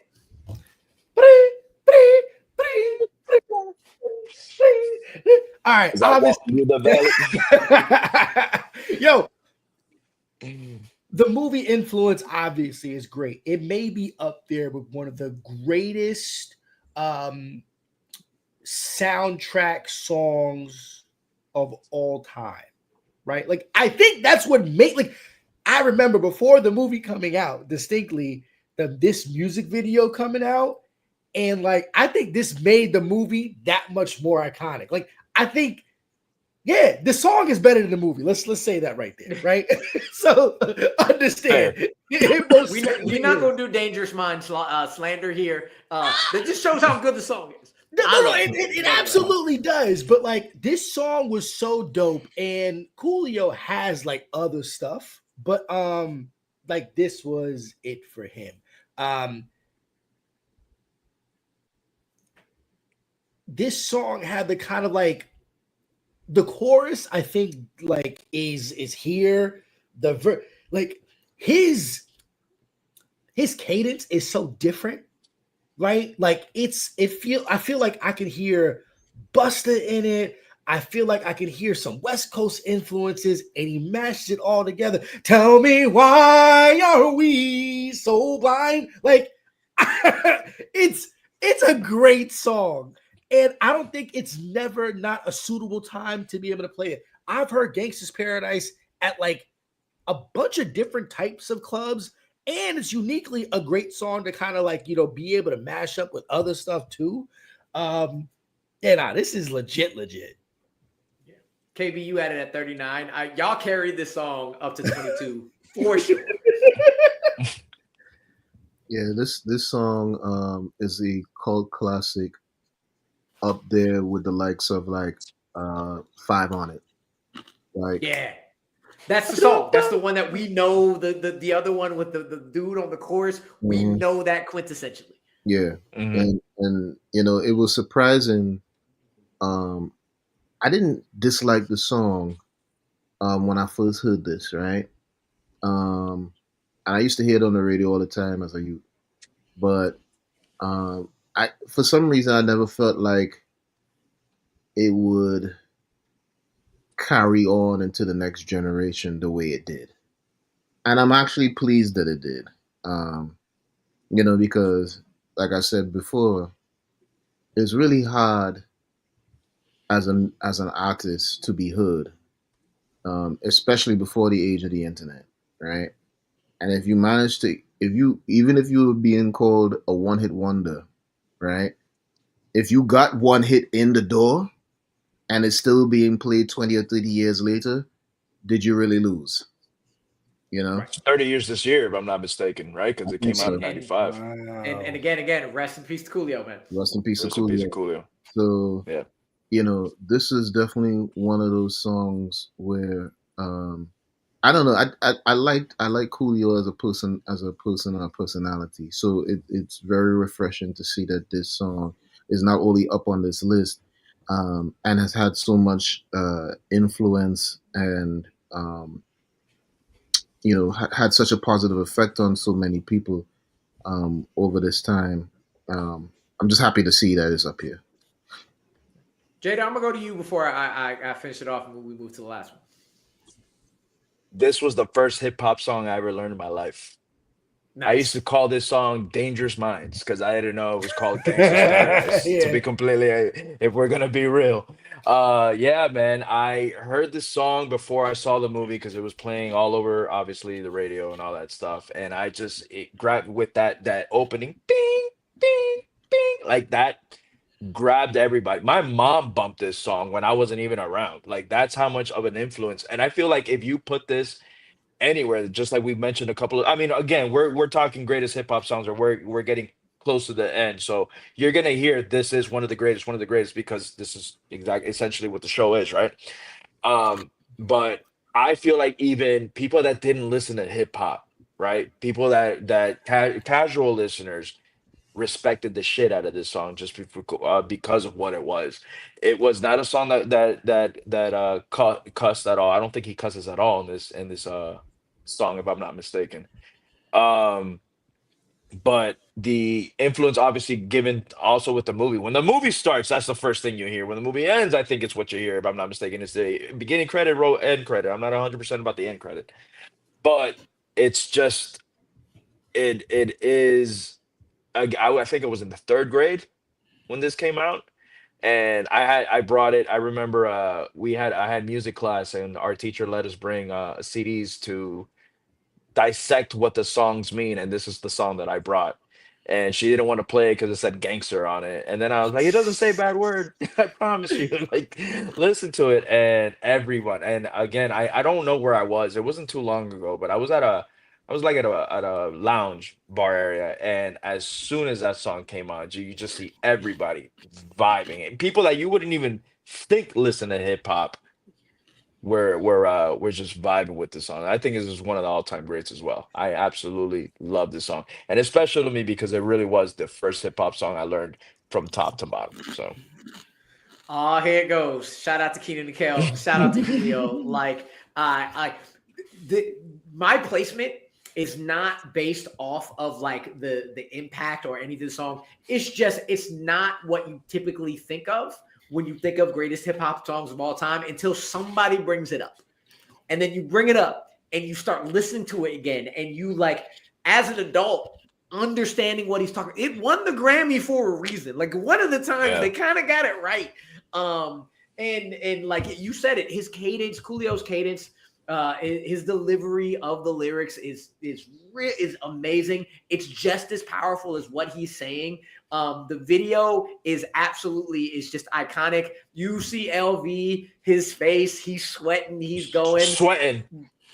But you cannot bring up the song, and he eventually turned around on it without bringing up the epicness of Amish Paradise and what Weird Al Yankovic did with that damn spoof. I love that version as much as I love it, and I was so happy when I heard Coolio, like, he was rightfully pissed. Rightfully, like, what are you doing? And then when he put that out to kind of understand what the impact of the song is, and then he turned around and was like, you know what, Weird Al, I get what you're doing. You spoofed it because it's important. You spoofed it because it's worth spoofing. And like I hear Amish Paradise at the same time as I hear Gangsta's Paradise, because the beat, the cadence, the flow, everything about this song will makes it one of his best spoofs. Like, that's how epic this song is, because it is, you said, it's transcendent. Like, everybody knows this song, loves this song. And like, yeah, I'm like, I put it at 145. Like, it should be on my 200, but it probably won't do that. And then I saw y'all's numbers. I was like, oh, hell yeah. Let's fucking go. Beautiful. Absolutely beautiful. All right. But we're down to the last one, Jader. You know what it is. And KB, you have said over the summer so far, a lot of the times you were like, man, why did I put this so low? If I think about it, like I messed up. I should have put it higher. I put this song at 15 and I'm still thinking I put this too fucking low. I love posse cuts, and the absolute greatest posse cut to ever be put on wax from different people is Here We Go, Yo. Here we go, yo. So what's the scenario? I was in Simi Valley, California, coming off working off of a job on the National Park Service. I'm in the middle, like damn near next to a farm, and I am bumping this windows down. And this like 40-something-year-old white lady pulls up to me, looks at me, smiles, and goes, just because it's so dope. And like, it also reminds me of quintessential, like another meme or another video, like my wife sent to me and laughed our ass off. You hear 90s hip hop, you just go, and this is exactly what you do with Scenario. This is exactly what you do with Scenario. Started off with Fife, just my favorite member of Tribe, absolutely killing it. Mine too. Hearing the Yo MTV Rap stories of Charlie Brown trying to like fight for his place in it because he's got Busta next to it. And then you got Dinko just in the middle. I still don't know all the words that Dinko says with funk, flip, flat, just like trying to get that fast enough to figure out what he's saying. But it all comes down to Busta, man. It just all comes down to like Q-Tip being the one to set him up. Don't ever try to test the water, little kid. Yo, Mr. Busta Rhymes, tell him what I did. Gave him 4 bars, went back to it, and then just let him hit out the park. Just as I combine all the juice from the mind, heal up, reel up, bring it back, come rewind. Just row like a dungeon dragon. Nicki Minaj doing a whole song based off that part alone. The beat is not even like the beat is not even that fast or that upbeat, but it goes so hard for how laid back it is. But I have it at 15. I could argue it's number 1 for me. I could argue it's number 5 for me. Like I was like, it had to be impact and stuff. And even the impact is crazy. But like looking at it now, my heart feels like this is too low for you on a regular list and on a personal list. This is like, what's your favorite hip hop songs of all time? Scenario. Usually number 1 coming out of my mouth. Absolutely usually number 1 coming out of my mouth. It's Scenario. Like this song is just so damn fun, so damn hard. Just everybody came and everybody came with it. Everybody came iron sharpening iron, but also I'm coming for your head because I'm trying to get that last verse and bust the one out. And it is what it is. KB, you have it at 74. Go ahead and speak on this masterpiece. I mean, you can say that this song had a powerful impact. Boom from the cannon. There you go. There you go. Uh, yeah, man. When I first heard this song, first of all, when you talked about the beat earlier, right? Like, it's a very simple beat, Just a but yeah. a very effective beat, right? There ain't no bridges or nothing needed for this. It's straight to your face, hip hop mace. Okay. Um, of course, everybody did their thing on this song. I think the choice as far as, and I don't think people talk about this enough, right? When you put in songs like this together, masterful songs like this together, right? It's not just the lyrics that have to be on point and sharp, and everybody that's involved in this song got to be like, yeah, keep that, right? But what we don't talk about enough is the placement of each verse, right? And how pivotal that is in making a song okay to legendary status, right? And this song does that. Everybody was put exactly where they needed to be in this song, period, right?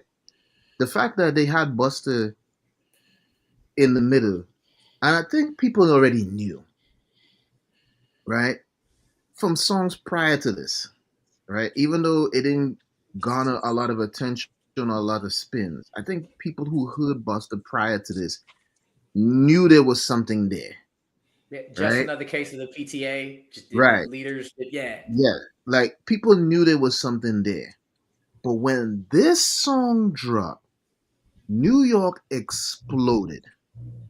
I Okay? heard you rush and attack, bro. Bro, New York exploded. And that's when everybody was like, yo, who is this? Who is this man specifically? This man right here. Who is he? You talk about a career that catapulted after a song. This was a perfect example of that. Okay?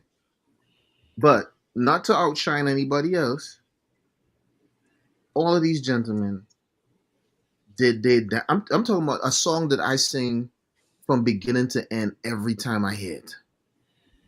Loudly. yeah. Okay? Um, yeah, I ain't really got much else to say. This song definitely was supposed to be in the top 20s or the top 10 for sure. 100%. I moved it up a little bit to see where it go, and it would just went from 21 to 20. But being here is like what we got coming up again with surprises and what you expect. I still love where it is. Before going to Kolby, I also want to mention you said placement of the song. This is also one of the best uses of going back and forth, but between six dudes and not two. The way Q-Tip pees up Busta, the way Charlie Brown, who's that Brown? Just That like Mhm, Brown. mhm. go back and forth the entire thing, and they set each other up. Wow, stuff it's dope as hell. Kolby, go ahead and speak on Scenario Man. Yeah, no, I mean, Scenario is a classic for a reason to be able to merge together so many different types of rappers that's still emblematic of like that kind of stoop music. It's a cipher. It kind of it breaks convention of what like a studio record would be, right? Like we're not coming with verses, we're not trying to bring you in. It's just like teeing it up. It's like a battle, but in the most friendliest sense, right? But they're all on the same page in one accord. There's no ego in this song. Like this is probably like that cypher music in its purest form that is still like gully, but also at the same time not trying to be disparaging of anybody else, right? Like I wish battles could still be like this, right? It's Although Charlie Brown was kind of a hater back then, but Oh, yeah, he was, and it's yeah, funny that's because what he I've was heard. for Busta's neck. Yeah, that's what I've heard. But like this song is just like it's chill. It's a vibe. I think it's great. Like one, like the little things that they kind of did with the music video. And like they did the best that they could, right? Like I don't think there was a lot of like vision and stuff like that, but like I think it also rings true like inside the music as well. I fucks with it heavily. All right, yeah. Finish this off, Jader. I do love the when they have Fife on and they switch the hair on him from one to the next when you're changing the remote. It's a Yeah, dope ass Wayne shit. change this channel. It is, man. For me, I'm with Rue. I think this might be one of my favorite hip hop songs of all time. It's just it's just so dope, man. It always gets me in a good mood. It doesn't matter it doesn't matter the mood, man. You play this shit on, I'm just vibing from top to bottom. Fife is my favorite as well from Tribe. Very, very sad. Rest in peace, Fife. I was very sad when he passed away actually, because I most of his verses are my favorite from any Tribe album. He almost I for me almost always came on top when it came to to verses and all that. But no, man, same thing. This was, I think, the for because I heard this song, I think as soon as it started dropping, this is, I think, my introduction to Busta Rhymes. And then late years later, I ended up seeing him on with "Put Your Hands Where My Eyes Can See." But for my acknowledgement, I had never heard anything before this at the time. So the way they end this song, it's just again, it's just powerful, powerful, powerful. Everybody from top to bottom. The way KB said that how the placements of verses for me, it starts off, you know, at 1,000, and then it kind of goes down, and then it just keeps going up and up. It goes in waves, and it just ends with just a banger of a verse with Busta, which is funny because I was gonna mention when you said the whole rah rah with a like a Dungeon Dragon, how Nicki had that. He also had when he goes, oh, pardon me, as I come back. He has a song called "As I Come Back" on the Genesis album. Right before the So video yeah, for Break Your Neck. Yeah. break your neck. Yeah, yes sir, yes sir. So yeah, man. So for me, this is an all-time great. I don't If I had to make a list, I know this is definitely be in my top 10. Probably in the higher up of the top 10, but this is for me, this is again, and I'm so glad you invited me on this episode because it's just masterpieces of song and this to music that I just love so dearly. When I saw the list, I was like, fuck yeah, we're gonna talk about Scenario, man. It's just again, man, just the Yeah, man. wordplay, everything about it was just great, bro. Great shit. Yeah, we've been talking all summer, even before we started, of just how hard it was to put 200 together and how many songs Yeah. you're going to go to one place and then they start dropping because you stop hearing and then you try to mix. Am I going to put my personal? Am I going to put like impact? Am I going to be balanced? What am I going to? It's just, it's a task, but it's a task I've been loving to do all summer, and I appreciate you coming on. So before we get out of here, just a recap of where we're at now. Jader had a lot of work to do, and he helped us out, but we started off with the West Coast banger that is California Love. Went over to the song that comes on after Rewind and Stillmatic, I believe. So it's a 1-2 punch in one mic. Then we got the final of my first year English Unit 2 test. Children's Story in Slick Rick. Then we have one of the best songs, protest songs, hip hop songs, soundtrack songs, best songs of all time. 27 Fight the Power, coming over to the West Coast equivalent, that hit you in the head equivalent to that, coming out of LA, coming out of Compton, straight out of Compton. Then we got Mind Playing Tricks on Me, one of the best songs on health and just men in general, coming from the Ghetto Boys. Ooh La La La. Fuji La, what more can you say? Jader's got it on his shirt, number 23, Protect Your Neck. Protect your neck. Shout out to Weird Al. Shout out to Coolio. Shout out to LV, number 22, Gangsta's Paradise. Here we go, yo. So what's the scenario coming in at 21? I want to thank everybody for joining us this week. Next week again, we are in the top 20. Got 2 more episodes to go for this top 100 list, going on at 8 o'clock next Tuesday. Thank you, Kolby. Thank you, KB, for joining us always. Jader, let people know where they can find you. If you got anything you want to talk about, plug real quick, or if anything, just let them know where to find you. Got nothing going on. Infamous J13 on IG, Jader Paramo on Facebook. I ain't got shit going on right now. I'll probably be joining you on another show because I love to talk music, love to talk movies, man. Just Down whenever. Appreciate it. But again, thank y'all for joining. As always, I'll let Russell take us out. What? Bro, what are you talking about, man? Bro, I'm out, man. That nigga's tripping.